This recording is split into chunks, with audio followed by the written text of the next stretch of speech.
existe uma dieta... eu não sei como traduzir isso, uma dieta... Mais interessante? Ou mais assim... A que mais serve para a média das pessoas, a dieta, entre aspas, perfeita. Até que tem, viu? Na verdade, assim, a gente tem um ranking dessas dietas, basicamente, e tem algumas que são mais interessantes. Perante vários aspectos, não só emagrecimento, hipertrofia, mas saúde, né? Que é um ponto fundamental, acho que o mais importante, na verdade. Importante, né? Então, dieta mediterrânea. Então, dieta mediterrânea tem muito fitoquímico, tem muito composto bioativo. Então, a dieta é muito rica em agentes antioxidantes, anti-inflamatórios. Então, é uma ótima opção. Quais são os alimentos da Mediterrânea, assim? Como é que ela é? Maravilha. Ela vai ter bastante azeite, então bastante gordura poliinsaturada, gordura monoinsaturada. Então, abacate, avelã, gorduras boas, de modo geral, são bem aceitas. Então, pensando em carnes, não teria uma carne, por exemplo, assim, bovina tão presente. Seria um contrafilé? Um contrafilé, uma picanha, ficaria um pouco mais complicado. Mas seria mais peixes. Então, salmão, sardinha, arenque, seriam peixes com gorduras mais interessantes, o que é bem importante. Tem mais ômega 3 na composição.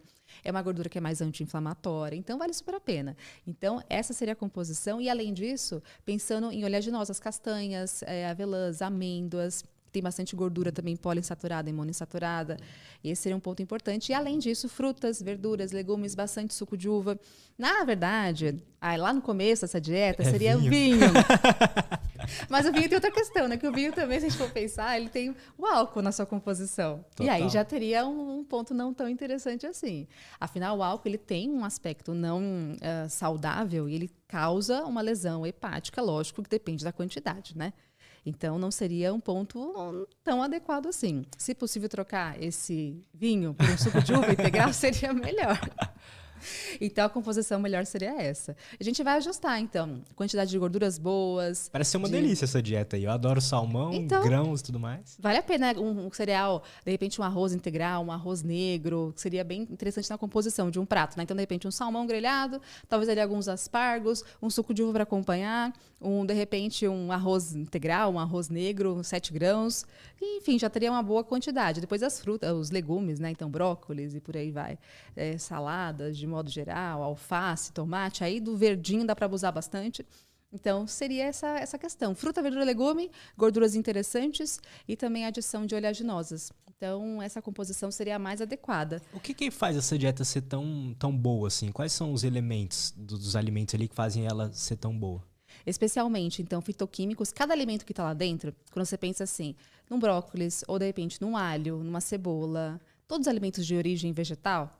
Claro que alguns, né, óleo de coco ele pode não ser tão interessante por conta da gordura saturada que ele apresenta. Tá. Mas, pensando no azeite, por exemplo, eles têm vários tipos de componentes. Então, por exemplo, o alho tem alicina na sua composição, tem quercetina, que são compostos bioativos e cada um deles tem uma função. O que eles fazem? Seja, por exemplo, né, numa questão, a quercetina é um potente anti-inflamatório. E até nesse sentido, ela consegue auxiliar não só numa inflamação, por exemplo, assim, dor de garganta, que a gente lembra muito, né? Que a gente sente muito bem essa dorzinha. É uma inflamação? Sim. Mas quando eu falo na gente, nossa vida do dia a dia, ela é mais pró-inflamatória, ela é mais pró-oxidativa. A gente vive num ambiente que tem mais poluição, aqui em São Paulo especialmente, né? Não tem como fugir disso. Com certeza. Não só isso, o estresse. A água que a gente consome, ela tem agrotóxicos na sua composição. As frutas, verduras, infelizmente, também têm agrotóxicos na composição. Então, tudo isso é mais agressivo, é mais nocivo. O nosso corpo tem enzimas que combatem isso, enzimas antioxidantes. Só que elas não contam também de um excesso de agentes pró-oxidativos. Então, fumo, tabagismo, né? Álcool, tudo isso é mais agressivo. A gente tem, normalmente, uma vida mais agressiva, mais pró-oxidativa do que antioxidante. Então, por conta disso, para equilibrar essa balança, é importante pensar não só em adicionar esses alimentos, mas também pensar na vida de modo geral. Eu sei que às vezes é difícil, né? Mas isso é muito interessante, porque às vezes a gente não percebe estar se alimentando de uma forma que está deixando a gente mais estressado, mais ansioso, certo? Exatamente. Então, a gente está mais inflamado. Por várias questões. A saúde intestinal, que é um ponto importante. Então, o hábito intestinal também tem que ser avaliado. Isso também gera mais agentes inflamatórios. A própria obesidade também gera, propriamente dita, a gordura corporal já é mais pró-inflamatória. Então, o próprio aumento da célula adiposa, ela também gera mais fatores inflamatórios. Então, tudo isso que a gente pensa em várias doenças, obesidade, hipertensão, diabetes, todas elas têm um fator enraizado que é a inflamação. E aí, nesse sentido, alimentos mais anti-inflamatórios são interessantes. Não estou dizendo assim, então eu vou tomar um shot de manhã e vai curar a minha vida. Não é bem assim. Não é só um shot de manhã que vai ter cúrcuma, que vai ter pimenta, que vai ter limão, que vai te sanar, que salvar você. A questão é, ao longo do dia inteiro, você sempre planejar essa alimentação. Então, de repente, de manhã pode ter um shot? Até pode ser, não tem problema, né? Mas pensar que no café da manhã, no almoço, no lanche, no jantar, sempre terão esses alimentos. Então, quais que são mesmo? Por exemplo, né, a gente pode pensar em vários deles, né? Seja frutas, verduras, legumes, são os pontos principais. E aí, cada um deles terá algum componente diferente. Por exemplo, o suco de uva que a gente falou. Ele tem resveratrol na sua composição. Ele também é antioxidante, também é anti-inflamatório? É. Pensa assim, Lutz, todos os nossos alimentos vegetais, eles são plantados em algum local, X. E aí esse local tem agressão física. Tem sol, tem calor, tem chuva, tem granizo, tem bichinho que vai lá e vai atacar, pestes, né? Então esse alimento faz o quê? Ele tem que ter um agente protetor. Então ele cria agentes antioxidantes contra o ambiente. E aí nesse sentido, pensa só na uva que está lá no Rio Grande do Sul, naquele frio. Ela vai criar mais resveratrol para ela sobreviver. Então, isso é interessante. Se é uma uva aqui de São Paulo, de São Roque, onde meu marido mora, por exemplo, ele é de lá, né, não é tão frio quanto, por exemplo, o Rio Grande do Sul. Então, a uva de São Roque tem um pouquinho menos de resveratrol do que a uva do Rio Grande do Sul. E aí, quem que se beneficia disso? A gente.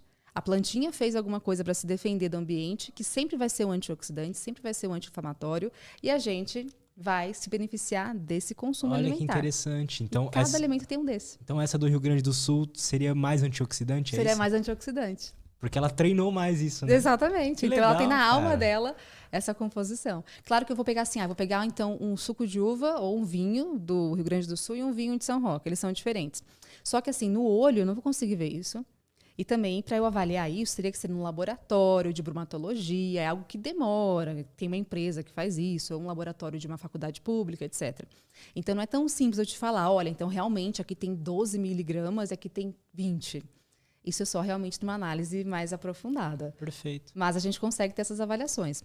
E aí, cada alimento tem um desses. Então, como a gente falou, o alho vai ter quercetina, que também é antioxidante, anti-inflamatório. Inclusive, ele consegue ter uma outra ação de redução de pressão arterial, de redução de glicemia. Então, cada um desses alimentos tem alguns compostos bioativos que são destinados, todos eles, para questões antioxidantes, anti-inflamatórias, mas um ou outro tem uma ação mais específica para algum propósito. Resveratrol, por exemplo, a gente já conhece que é a saúde cardiovascular. Então, é muito comum isso, né? O quanto que ele consegue auxiliar numa saúde cardiovascular. Além disso, a quercetina, numa questão de redução de pressão arterial. A alicina, que também é do alho, redução de glicemia, pressão arterial. Curcumina, que está muito em alta, né? Da cúrcuma longa, ela também tem um efeito bem interessante para vários aspectos. Então, redução de LDL, redução de glicemia também. Ela é muito antioxidante. Inclusive, na Índia, as mães, né, elas colocam no leite da criança, desde pequenininha, já colocam cúrcuma. E eles comem muito, né? Na alimentação, a cúrcuma é muito bem utilizada. E aí é uma boa questão. E é inteligente porque essa cúrcuma tem uma boa biodisponibilidade, uma boa absorção intestinal quando associada com gordura. E o leite tem gordura. Então, a mãe da Índia está acertando. Só que aqui em São Paulo, no Brasil, enfim, muita gente coloca cúrcuma em pó na água. E não adianta, porque a absorção é 4% só na água. Então, não funciona. Eu quero usar uma cúrcuma para algum propósito? Interessante, super interessante. Mas que você coloca com alguma gordura. De repente, um ovo mexido com uma cúrcuma. De repente, algum tipo de alimento que tenha mais lipídio na composição para você absorver melhor. E outra questão também é a adição de pimenta. Quando você combina a pimenta com a cúrcuma, a absorção fica mais interessante também. Então, cada alimento... É uma arte. É muito belo isso. As pessoas acham que é tão simples, né? Vou colocar só esse alimento. Não é, tem um motivo por trás disso. E se a gente ficar falando aqui o dia inteiro, o alface tem um componente, o brócolis tem outro. Então, cada alimento tem um componente destinado para uma função específica. E a gente estuda muito isso. Então, são os compostos bioativos presentes nos alimentos.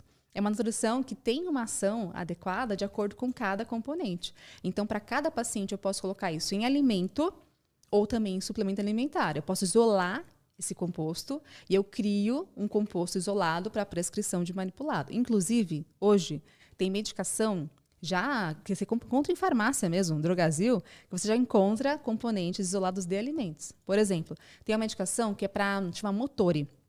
E ela é um isolado de curcumina. Então, isso Olha já é aí. tão estudado, tão interessante, né? E a chance é que cada vez a gente tenha mais estudos com isso, com alimentos, porque eles realmente têm funções bem específicas. Então, se eu quero algo mais potente, maior para você, de acordo com alguma necessidade, eu posso colocar numa cápsula também.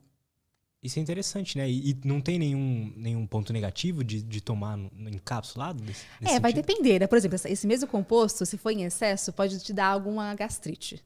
Então, tem que ser bem calculado. Aí é um paciente que já tem gastrite mais acentuada e também em excesso, até uma certa lesão hepática. Então, nesse sentido, alimento natural, seja em cápsula ou até em alimento mesmo, como um chá, que é muito comum, tem que ser bem avaliado.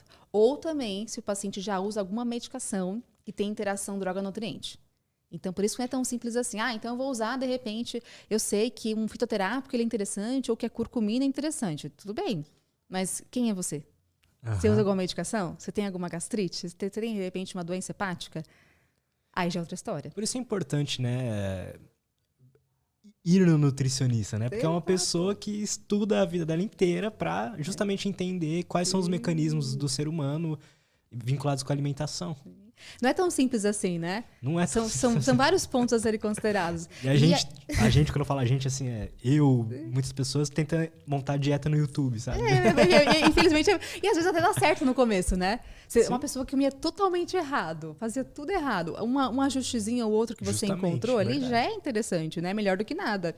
Mas se é algo assim realmente importante, para uma doença especialmente, ou se você quer uma performance esportiva maior, aí tem que ter uma ajuda de nutricionista, porque realmente sozinho não tem como, né? E tem que tomar um pouquinho de cuidado, que tem muita informação também errada na rede social, infelizmente.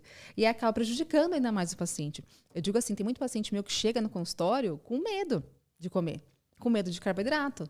É um paciente que sempre escutou na rede social ou de, enfim, outras pessoas, né, colegas, amigos, falando que carboidrato era do mal, que carboidrato era ruim, e a pessoa chega apavorada já. Até eu conseguir desmistificar isso, demora.